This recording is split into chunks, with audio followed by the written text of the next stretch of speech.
Garlic fry. खेल मैदानमा हुन्छ। मैदानमा निस्किसकेपछि खेल सुरु हुन्छ। खेल्न सुरु गरिसकेपछि हार पनि हुनसक्छ, जित पनि हुनसक्छ। मैदानमा गइसकेपछि त्यो गार्लिक फ्राई हो।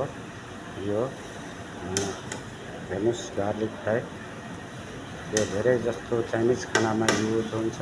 तर हुन त सबै खानामा युज हुन्छ, तर अत्याधिक धेरैभन्दा धेरै मात्रामा चाहिँ चाइनिज खानामा युज हुन्छ। सबैलाई थाहा हुँदैन। चाउमिन फ्राइड राइस बनाउने व्यक्तिलाई,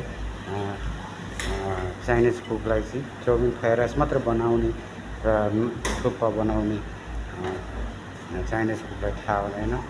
र एकदम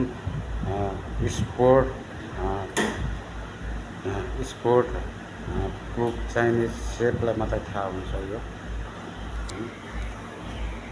ओके, धन्यवाद।